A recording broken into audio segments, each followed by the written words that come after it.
Assalamualaikum warahmatullahi wabarakatuh. Perkenalkan, nama saya Nurlaili Apriani dengan NIM 5081118020, mahasiswi jurusan Manajemen Haji dan Umroh. Pada kesempatan ini, saya akan membahas salah satu materi dari mata kuliah Komunikasi Lintas Budaya dan Agama, yaitu terkait dengan konsep komunikasi verbal dan nonverbal dalam budaya.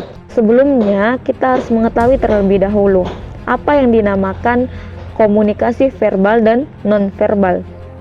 Komunikasi verbal adalah komunikasi yang menggunakan kata-kata dalam bentuk lisan maupun tulisan. Komunikasi ini paling banyak dipakai dalam hubungan antar manusia. Melalui kata-kata, mereka mengungkapkan perasaan, emosi, pemikiran, gagasan, atau maksud mereka, menyampaikan fakta, data dan informasi, serta menjelaskan, saling bertukar perasaan dan pemikiran, saling berdebat dan bertengkar. Dan adapun komunikasi nonverbal adalah komunikasi dengan tidak menggunakan kata melainkan tindakan.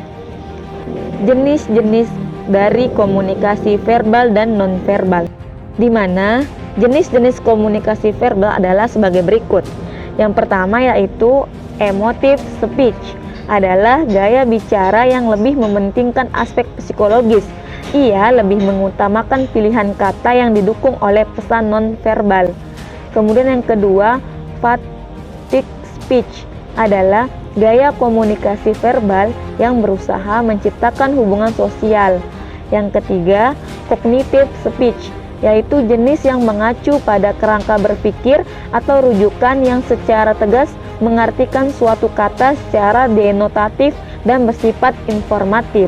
Yang keempat yaitu rhetorical speech.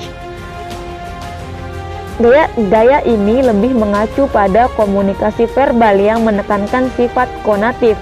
Gaya bicara ini mengarahkan pilihan ucapan yang mendorong terbentuknya perilaku.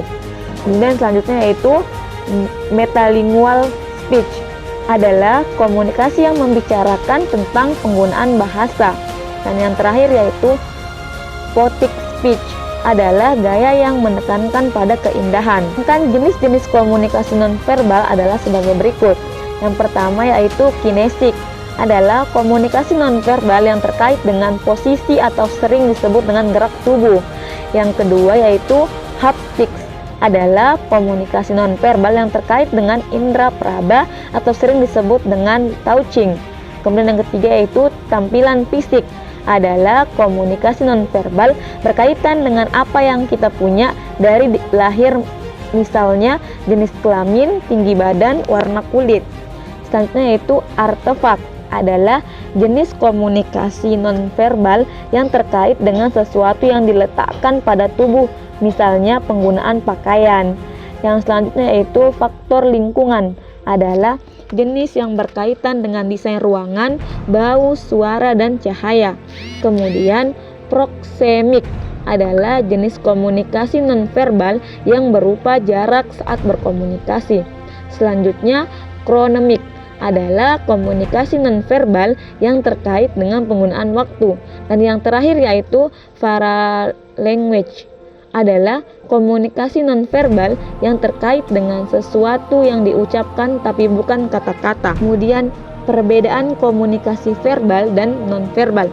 Perbedaan dari komunikasi verbal dan nonverbal dapat dilihat dari segi vokal dan non-vokal, di mana vokal pada komunikasi verbal menggunakan bahasa lisan atau spoken words, sedangkan komunikasi nonverbal menggunakan nada suara atau tone of voice, desah, sigh, jeritan, screams, kualitas vokal, vocal quality. Adapun dari segi non-vokal, komunikasi verbal menggunakan bahasa tertulis atau write words, sedangkan komunikasi nonverbal menggunakan isyarat, gestur, gerakan, movement, penampilan, appearance, ekspresi wajah, facial expression. Kemudian yang selanjutnya yaitu fungsi dari komunikasi verbal dan nonverbal, di mana fungsi dari komunikasi verbal yaitu mengatur pesan verbal yang pemakaiannya menggunakan bahasa. Nah, adapun secara garis besar fungsi komunikasi verbal ada dua, yaitu fungsi terhadap masyarakat dan fungsi terhadap individu. Di mana menurut Roswell dan Wright ada 4 fungsi sosial, yaitu yang pertama pengawasan lingkungan, yang kedua korelasi antara bagian masyarakat terhadap lingkungannya, yang ketiga sosialisasi, dan yang terakhir yaitu hiburan. Sedangkan fungsi terhadap individu dibagi menjadi 7 bagian, yaitu yang pertama pengawasan terhadap pencarian informasi, yang kedua mengembangkan konsep diri, yang ketiga fasilitas dalam hubungan sosial, yang keempat membantu melegakan emosi, yang kelima pelarian dari ketegangan dan keterasingan, yang keenam substitusi dalam hubungan sosial, dan yang terakhir yaitu sebagai bagian dari kehidupan rutin atau ritualisasi. Nah, adapun terkait dengan komunikasi nonverbal, Mark L. Knapp menjelaskan 5 fungsi pesan nonverbal yang dihubungkan dengan pesan verbal, yaitu yang pertama repetisi. Repetisi di sini diartikan sebagai mengulang kembali gagasan yang sudah disajikan secara verbal. Misalnya, setelah mengatakan penolakan saya menggelengkan kepala. Kemudian yang kedua yaitu substitusi, yaitu menggantikan lambang-lambang verbal. Misalnya, tanpa sepatah kata pun kita berkata kita menunjukkan persetujuan dengan mengangguk-anggukkan kepala. Kemudian yang ketiga yaitu kontradiksi, yaitu menolak pesan verbal atau memberi makna yang lain terhadap pesan verbal. Misalnya, Anda memuji prestasi teman dengan mencibirkan bibir seraya berkata, "Hebat, kau memang hebat." Kemudian yang keempat yaitu komplement, yaitu melengkapi dan memperkaya makna pesan nonverbal.